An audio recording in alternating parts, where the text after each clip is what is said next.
Thank you for taking the time to do this interview with me. Let's begin with your involvement in the Children's March of 1963.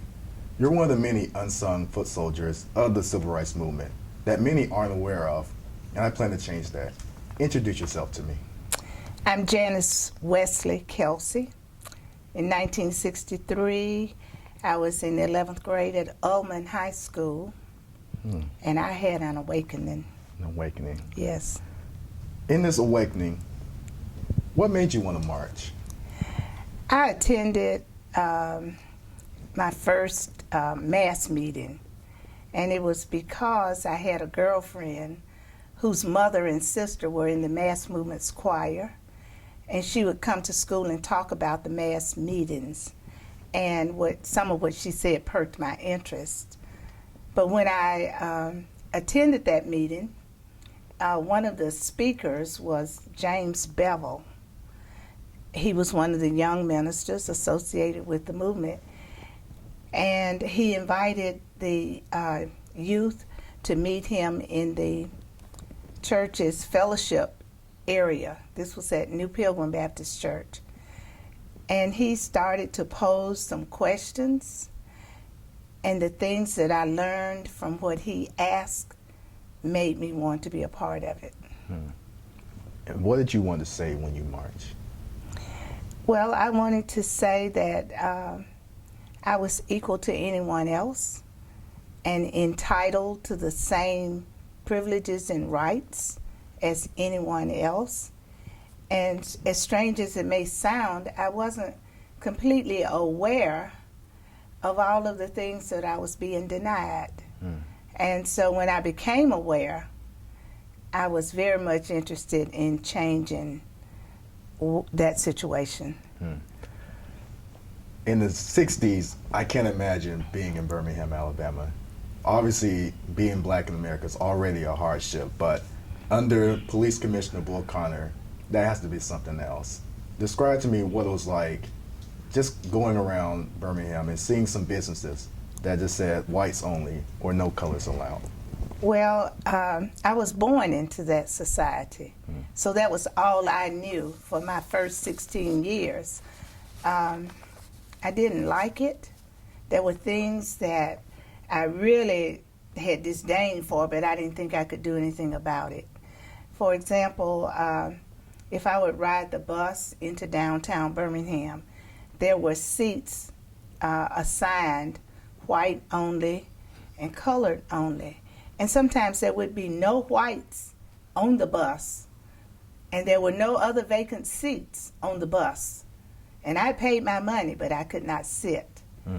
I didn't like it. When I would go to J.J. Newberry's and buy a hot dog and a Coke, I couldn't sit down and eat it. I had to stand and eat it. And I wondered, well, you know, how much are they paying for their hot dog and Coke, the folk who get to sit down? So there were things that I was aware of, that I saw, that I didn't like, but I didn't recognize that I had the power to change it. Until you marched, that was when you knew. Right. Now, I'm just going to jump forward in time. In today's society, we're living in a post-racial America. In case you aren't aware of this term. Is it post? Okay. It's this fantasy world where the U.S. is free from all racial discrimination and prejudice. I know. This phrase ironically came about after the election of Barack Obama in 2008. Do you feel right now in 2020 that we're in a post-racial America, or are we still in a racist America? Very much racist. Racism has raised its ugly head, and it's glaring in our faces. And what troubles me is if we don't recognize it, if we don't recognize that kind of history, we are likely to repeat it. I was very proud to see Barack Obama elected as president, but that apparently angered some other people in our society who have sought hand and fist to overturn that, to turn back the clocks of time. Now, we've seen more and more on the news about unarmed black men and women being killed at the hands of white police officers and white supremacists. Now, you marched so that I can have a better life, but now it seems as though that it's still being repeated. Do you feel that Black Lives Matter, that the younger generation has just risen up and said enough is enough? Do you see that as a continuation of the Children's March? The fight continues, and yes, the baton has been passed on to you and your generation. I did what I thought I could do. We had a nonviolent demonstration, and we took days of it. We took dog bites, we took jail time, we took beatings with police batons, but we got the laws changed. Now it's your time to take up that baton and do what you can legally to change this atmosphere, because it certainly is not dead. People always assume that the next generation will be the next one, but it feels like almost we're in a loop. I concur. And it may be the responsibility of some of us who participated back then because we wanted to make it better for our children. But maybe we didn't share enough with our children as to what it took to get to where we were, because it's going to take the same thing to keep us marching forward.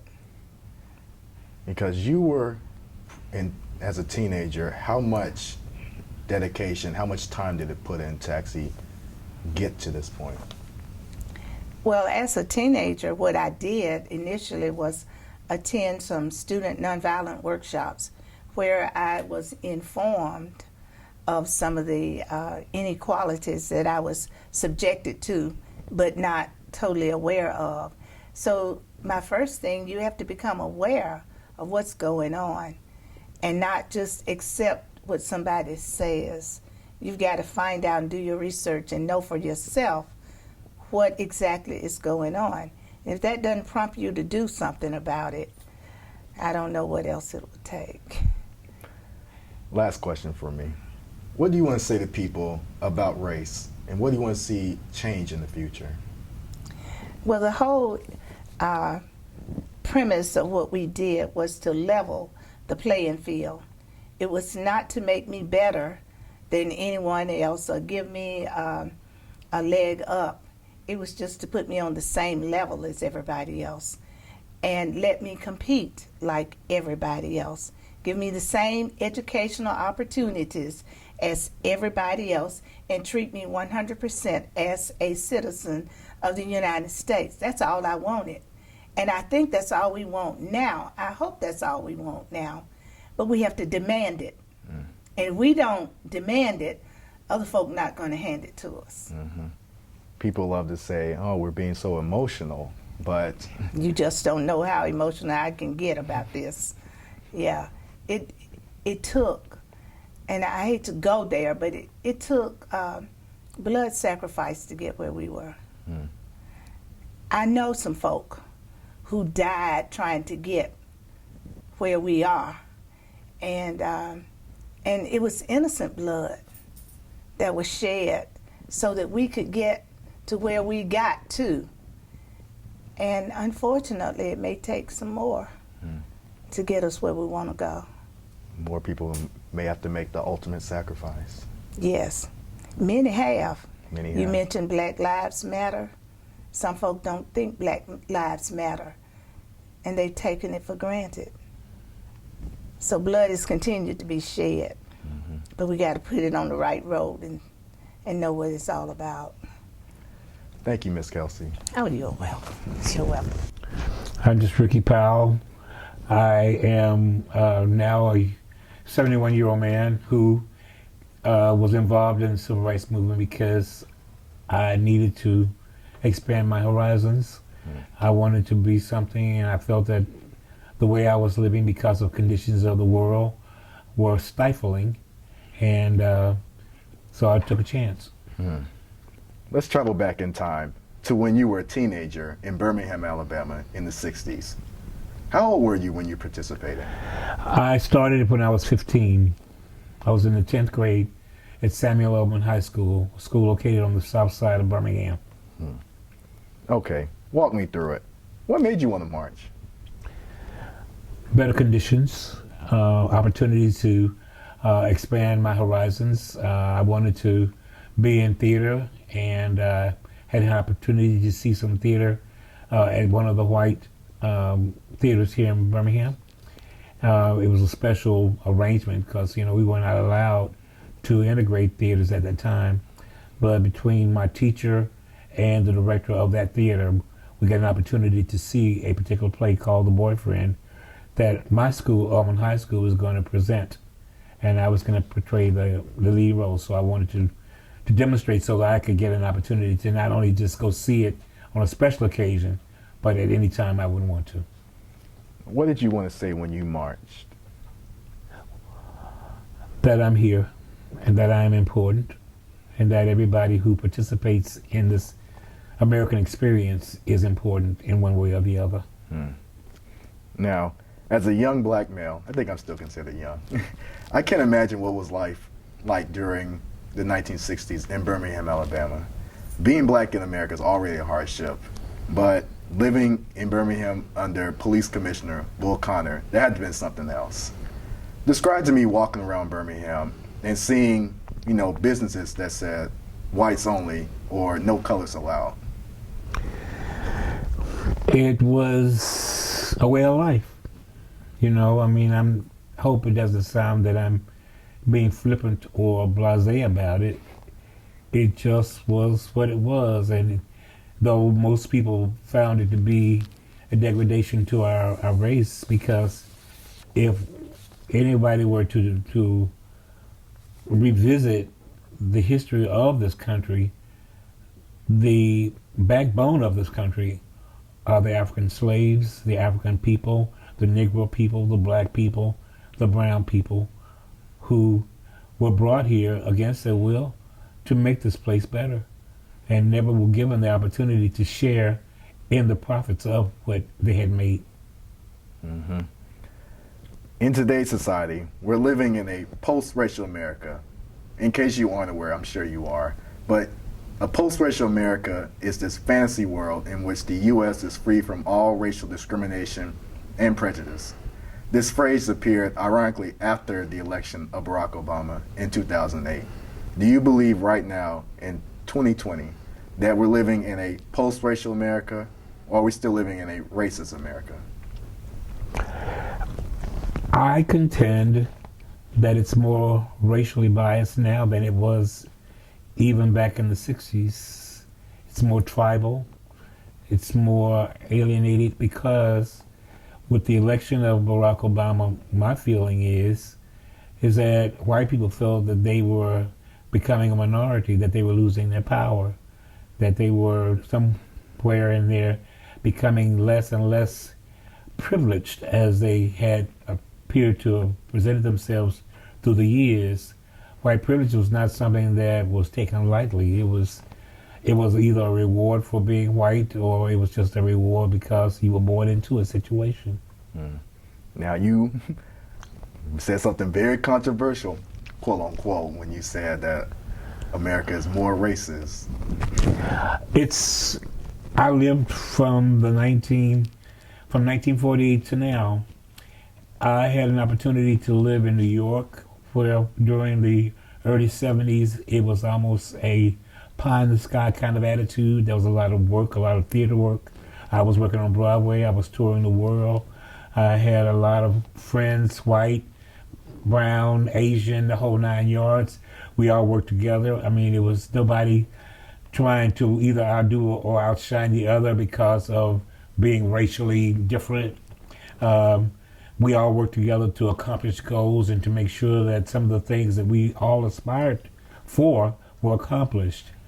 But after and during the election of President Barack Hussein Obama, it was noticeable that at the very beginning, on the day that he was sworn in, that the Republicans, all white for the majority, were already having meetings, setting up ways of how they could block this man from every effort that he had to try to make America a living place for everybody to flourish a little bit at whatever levels they were at, and maybe at some point to catch up. But that was never realized. It's just like even in the civil rights movement, the idea was very strong, but the reality was never realized. We've seen more and more on the news about the killings of unarmed black men and women at the hands of white police officers and white supremacists. As a result, my younger generation of black men and women have risen up and said, enough is enough. Black lives do matter. Do you believe that Black Lives Matter is a continuation of the Children's March of 1963? I do. If we, as you and I are now discussing, would just even reflect a little bit, not even going back to slavery. People who used to say that black people were shiftless and lazy and all this. The question that I pose is, if we were so lazy, why then would those affluent Americans take a boat for 2 months to Africa to get Africans and restrain them by chains and boats and whatever, and then bring them back and have them work and build America under the auspices that they were overseers of these Africans and then keep them down? My question then arises then again, how then would men who want to be a part of the war force in their uniforms back in World War I, sitting waiting to be discharged, be hung? Or how about the Tulsa situation there, the massacre there? You know, because people are trying to thrive, even though it was later found out, I'm told, and I need to find out for verification for myself, that it was a lie that permeated the whole incident of the massacre beginning. What about the things when they hung 247 people in Arkansas? So yes, we are living the same things then as we are now. The only difference is the law still abides like white privilege, guns in charge, you still do it. It's nothing changed. It's just a different day. You're saying it's just, we're still in a white power thing. You know, if you're white by God, you're white, you're right. Now, I'm sure you're aware of, you know, people are saying like, oh, you're taking it too far. We don't do all that anymore. It's just, you're just blowing things out of proportion. What do you say to people like that?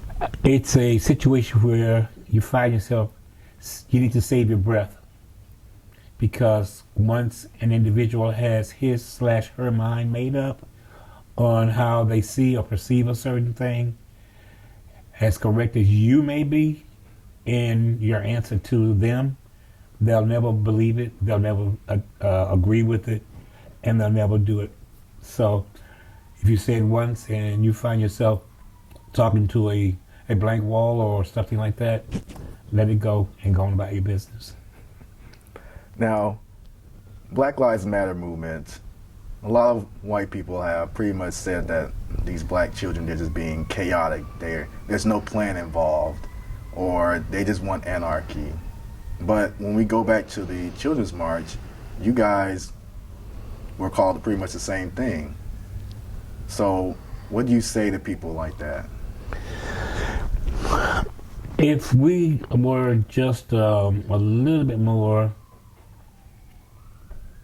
compassionate about realities and not dealing with fake news or fake information or whatever, we would realize that all lives matter. Because when you look at one word that talks about America, the United States, not Alabama or Mississippi or Louisiana or whatever, we all work together for the good of the country. When we go to fight, it's not fighting for black people, we're fighting for all the people. When white people have died, bless their hearts, for America, they fought for everybody. And that's what it's about. But it only takes one individual to start a statement of misinformation, and you say it to the right person, and then it becomes 3 or 4, and from 4, 8 on up, until it becomes something that people believe. It's just like the president we have now. He gets on a story and he's the master of it, and he'll just say it over and over again. He'll never say, I'm sorry. He'll never take it back. It just goes on. And so people then start, well, if he said it, then it's got to be true. And that's what happens to us in America. Last question. What do you say to people about race? And what do you want to see change in the future? I would like to see black people understand that we are much more valuable to ourselves, not trying to get appreciated by anybody else but ourselves. I post pictures on my phone about beautiful women, but in doing that, I look at all of the black women who were maybe not as beautiful. Recently, I got a chance to see the movie Harriet, and I saw her strength. There were people like Azealia White, one of the first white black aviators, okay? Then there was Benjamin Montgomery, the maker of the propeller for the steamboats. There's just so many things that black people have created that never got patents for, and never got rewarded for, or never got monetary satisfaction for. But if we find out, I would like us to just appreciate ourselves. We are important. We are dutifully do what we're supposed to get. And because of that, black lives matter, just like every other life matters. You know, Malcolm X said in his speech that who taught you to hate yourself? It's just like when you hear all the songs that are degrading, I'm a bad word, I'm a bad thing. And when children are wearing all these different costumes, it just takes you down to the level of that particular look, or the conversation in the songs that we're hearing that the rappers are saying. I got nothing against the rappers because they're expressing themselves. But anytime you can denigrate and everybody starts to remember those words instead of the words that are uplifting, you become that. That's why it matters. It matters for us to try to elevate ourselves, educate ourselves, try to make sure that in educating ourselves, we then involve everybody around us who wants to go. If you don't want to go, and I'm not talking about just black people, I'm talking about us as a world. Because when the climate changes happen, they don't happen just for us, they happen for everybody. So let's include everybody, because we all matter. Thank you, Ricky. Thank you.